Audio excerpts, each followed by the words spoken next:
Hello बच्चों, मेरा नाम दीपक कुमार है और मैं लेकर आया हूँ आपके लिए वर्कशीट नंबर 4 जो कि क्लास 6 के स्टूडेंट्स के लिए रहेगी। हमारा सब्जेक्ट रहेगा सामाजिक विज्ञान और हम पढ़ रहे हैं चैप्टर नंबर 1 सौरमंडल में पृथ्वी।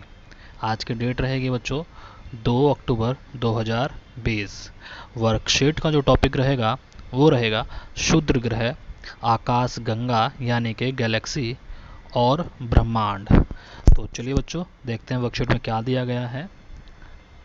स्टार्ट करते हैं। पिछली वर्कशीट में आपने सौरमंडल के बारे में समझा। जिस धरती पर हम रहते हैं वह सौरमंडल का एक हिस्सा है और सौरमंडल ब्रह्मांड का एक हिस्सा है। आइए समझते हैं कि ब्रह्मांड क्या है। तो जिस तरह सौरमंडल का हिस्सा हमारी पृथ्वी है, उसी तरह सौरमंडल ब्रह्मांड का हिस्सा है। देखते हैं बच्चों ब्रह्मांड क्या है, यही बताया गया है इसमें ब्रह्मांड के बारे में।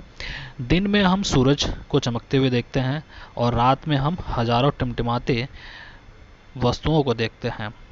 सूर्य और इन सभी टिमटिमाती वस्तुओं को खगोलीय पिंड कहा जाता है। यूनिवर्स सबसे बड़ी इकाई है जिसमें हम रहते हैं।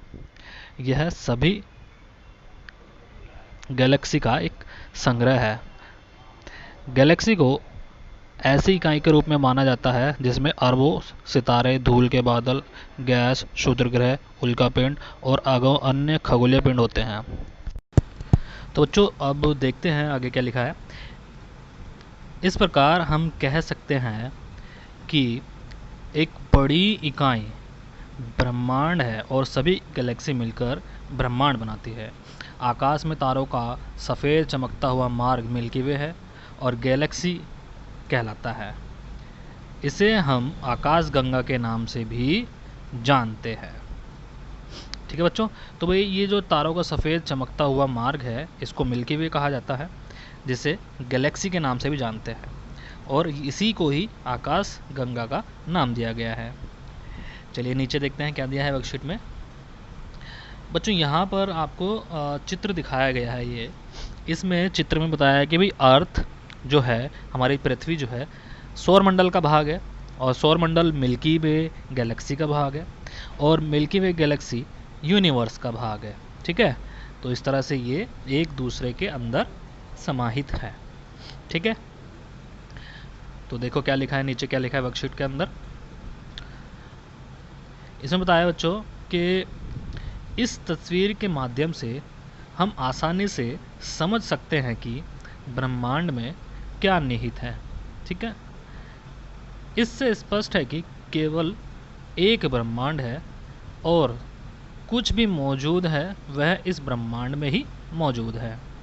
चलिए आगे देखते हैं क्या लिखा है। सितारों, ग्रहों और उपग्रहों के अलावा ब्रह्मांड में कई छोटे खगोलीय पिंड भी है। ये परिक्रमा किसकी करते हैं? सूर्य की करते हैं। इन्हें क्षुद्र ग्रह कहा जाता है। ये मंगल और बृहस्पति कक्षा के बीच पाए जाते हैं। इसमें सबसे बड़ा क्षुद्र ग्रह बच्चों क्या है? सेरेस के नाम से जाना जाता है। आगे देखते हैं क्या लिखा है। चट्टानों के छोटे छोटे टुकड़े जो सूर्य की परिक्रमा करते हैं उन्हें उल्कापिंड कहते हैं। ये पृथ्वी के वायुमंडल में प्रवेश करते हैं तो जलने लगते हैं। उल्कापिंड घर्षण के कारण गर्म हो जाते हैं और जल जाते हैं। उल्कापिंड पूरी तरह से नष्ट नहीं होता और पृथ्वी पर गिरता है तो गड्ढा बना देता है। तो बच्चों यहाँ पे हमारी वर्कशीट का जो है थ्योरी पोर्शन कंप्लीट होता है। अब देखते हैं इसके क्वेश्चन आंसर। तो ब्रह्मांड से आप क्या समझते हैं? अभी हमने ऊपर देखा ब्रह्मांड क्या है, तो देखते हैं भाई ब्रह्मांड क्या है। देखिए ब्रह्मांड क्या है। ब्रह्मांड का आंसर हम बच्चों यहाँ पे वर्कशीट में देखते हैं। लिखा है आपका सभी गैलेक्सी मिलकर ब्रह्मांड बनाती है। ठीक है, तो ये फर्स्ट क्वेश्चन का आंसर यहाँ से लिखेंगे। चलिए आगे देखते हैं बच्चों।